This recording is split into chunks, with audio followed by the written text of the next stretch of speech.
Hello, Carolyn. I am going to show you how I'm going to do this. I don't know why I can't find a ruler. Is that silly? But I can't.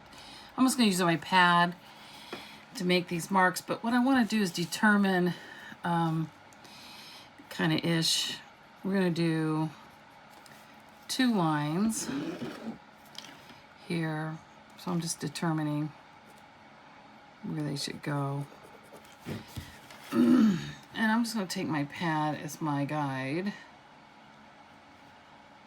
and hope I'm doing it right because I can't see the whole pad. That looks good. And then here.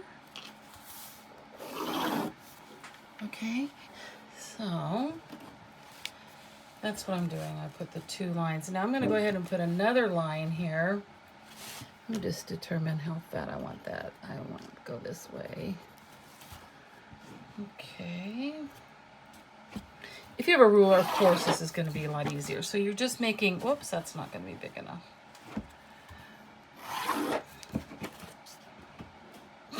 Oh well, it doesn't have to be perfect. Because it's not that kind of thing. Okay, this one's better. It would help if you could see it. So let me just do that again. It's so warm in this house. Okay, that's a little too fat. Let me go ahead and redo that line.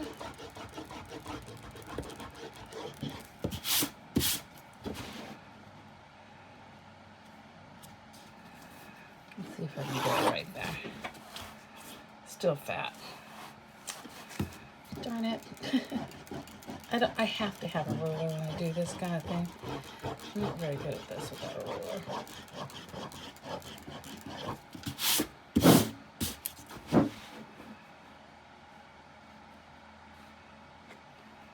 Because I can't judge the distance.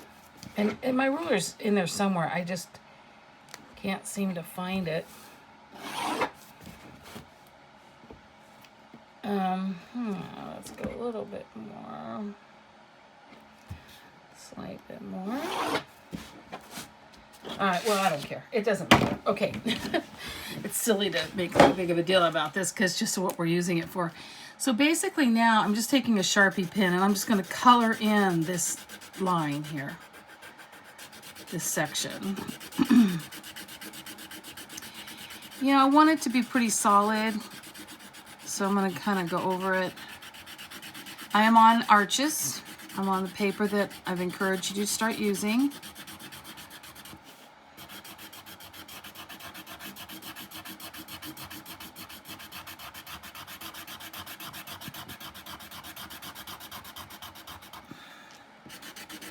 So just make sure it's pretty solid. You know, just use a Sharpie pen. You need a permanent marker because if you don't use a permanent marker and you go to do this, you're going to just swipe black right into your black color right into your paint, and that's not going to be good. That won't give you a good read at all.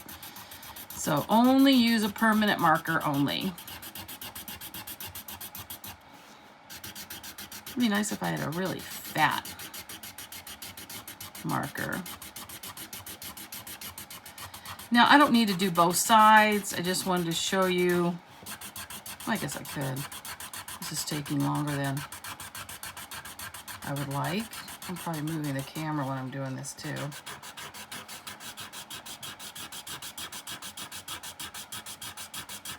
I'm trying to make it pretty solid. I mean, you get the idea. And then for my own use, I would go back and I would do, instead of taking the time, this is so boring, watch me do this. Okay, so, you know, if I want to do it in the future, I would do this side also for all my paints. But for now, I'm going to do this one. If you feel like you're going to need to do both sides, I would do that. So now I'm going to take my brush Doesn't really matter. I'd say number 8 round's fine.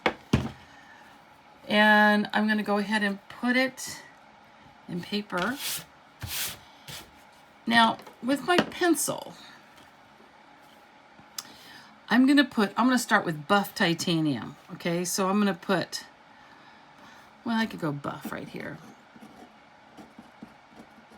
And T for titanium. Okay, so all I'm going to do is take my buff titanium, put it on my brush, and be pretty generous. And all you're going to do is you're going to take, now I should have probably gone up here, but that's okay. Okay, we're going to go over it, and we'll stop about there. And we'll let that dry. Okay. So the next one is going to be, and I think I don't know, I don't know. I think I'm going to try writing the name here. And that way, yeah. Okay, Cascade green. Okay, all we really need is that black line. And you can already see, it's not transparent, is it? It's you can see it on the line. So let's see what Cascade Green's gonna do.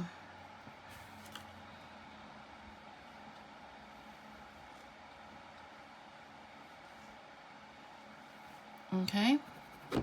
And basically we just put it on there and you let it dry. Okay, let's see. Sap green. I always make my G's differently. I don't know why I do that. Okay. In fact, I think this is sap green deep. It's deep, not just sap. Okay, I'm going to go over the line and see what it does. I can already see that Cascade is definitely transparent because you can barely see any on there. Let's go ahead and do Hansa Yellow Medium.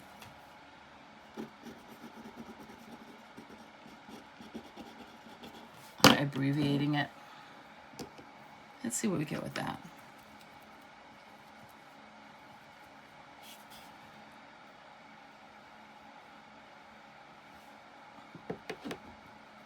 Okay. And then we can do how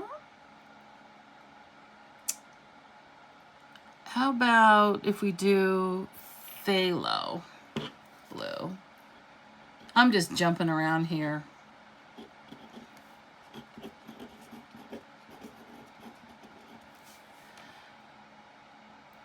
PHT. I don't think I spelled that right. Right, but you know what it is, phthalo blue. Okay, so in your palette, I don't know what all you have on your palette. These are just what I have on my palette. Just make sure you write the name there and then go ahead over it. And the only way you're going to be able to tell, let me do this right. The only way you're going to be able to tell is when it dries, and then you'll know whether or not it's transparent or opaque. And that's what we're doing. So phthalo, P. Let's do this. P H T. Why did I not spell it right on my? Whoops! I didn't mean to do that. Sorry. Oh. How weird. Okay. L.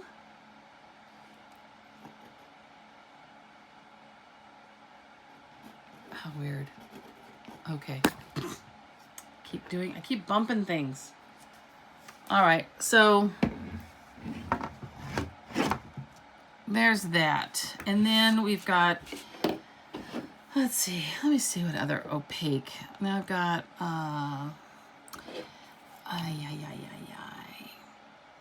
light red. That light red is from Holbein. You might have that light red. I'm going to put Holbein because, our abbreviation. All right, so let's do the light red. Let me stand up and see if I've jiggled this too much. You should see me. You'll see me. Okay, let's go light red. See what that turns out with. You know, how much opaqueness is in that. Okay. Let's see what other. Of course, there's well, let's do French ultramarine. See what that does.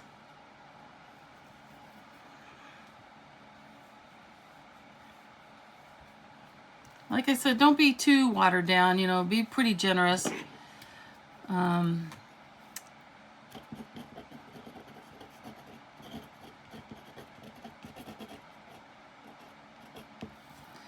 Okay, so you just keep going. And if you have a lot more, colors, you want to do all your colors, you certainly can do that. I'm going to do Joethite next. So far, I'm going to put this closer up to the camera when I'm done.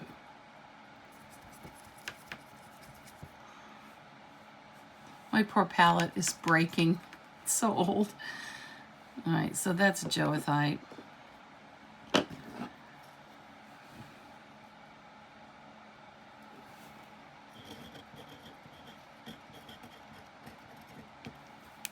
That's Joethite right there.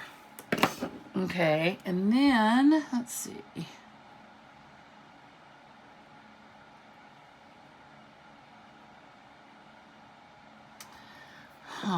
You know what? It's funny because my palette, Joethite, hematite, and then transparent brown. You know, because I've been so mobile, that is not transparent brown oxide. What the heck is that? Fail. That is not it. So my palette is messed up, but I think this is my transparent brown oxide.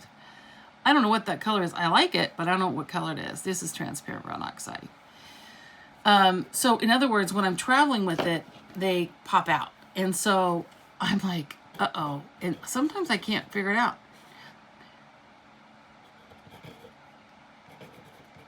You know, just looking at it, unless I test it, and then I know.